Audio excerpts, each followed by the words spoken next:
Hi, ஜேஐபி டிஒய்கே nutrition ப்ரோக்ராமில் இன்றைக்கி நாம் பார்க்க போகிறது கொய்யாப்பழத்தை பற்றி.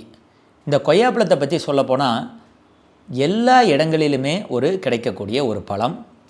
ஆனால் இதில் உள்ள சத்துக்கள் அளவுக்கு இதனுடைய மதிப்பு நம்ம ரொம்ப இதுக்கு குறைவாக தான் கொடுக்குறோம் அப்படிங்கிறது என்னுடைய கருத்து.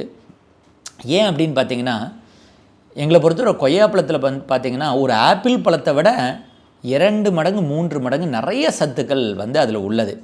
ஆனால் விலை பார்த்திங்கன்னா ஆப்பிள் பழத்தை விட ஒரு 5ல் 1 பங்கோ 4ல் 1 பங்கு தான் வரும் ஒரு கிலோ விலைன்னு எடுத்துக்கிட்டால். பட் ஆனால் அந்தளவுக்கு இது கொய்யாப்பழம் மிகுந்த மதிப்பு வாய்ந்தது. சரி, முதல்ல என்னென்னு பார்ப்போம். கொய்யாப்பழத்தில் அது இனிப்பாக இருக்கிறதுனால அதில் சர்க்கரை இருப்பது தெரியும். அதில் இருக்கிற சர்க்கரை பார்த்திங்கன்னா ஒரு மிதமான சர்க்கரை.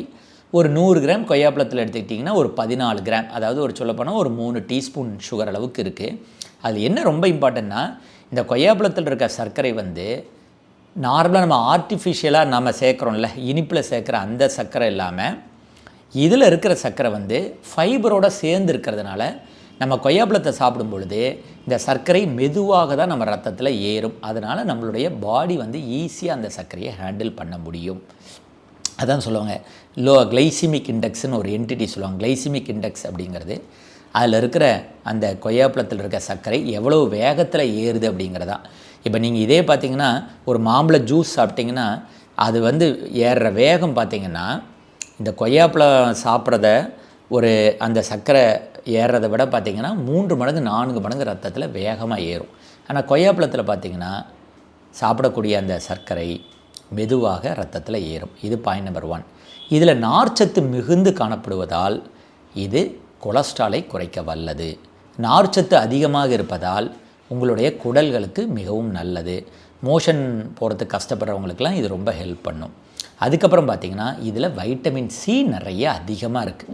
ஸோ இந்த வைட்டமின் சி அதிகமாக இருக்கிறதுனால நோய் எதிர்ப்பு சக்தியில் மிகுந்த ஒரு பங்கு வகிக்கிறது.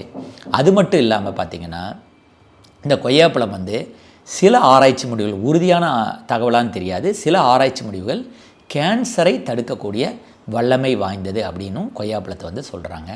கொய்யாப்பழத்தில் பார்த்திங்கன்னா ஒரு சாதாரண கொய்யாப்பழத்தில் ஒரு 35 கேலோரி தான் இருக்குது. அதனால் இது இந்த கொய்யாப்பழம் நம்ம ஒரு வெயிட்டை குறைக்கிறோம், ஒரு மேனேஜ்மெண்ட்டில் இருக்கிறோம் அப்படின்னா அந்த வெயிட்டை குறைக்கிற டயட்டில் டெஃபினட்டாக கொய்யாப்பழத்தை நாம் சேர்க்க முடியும்.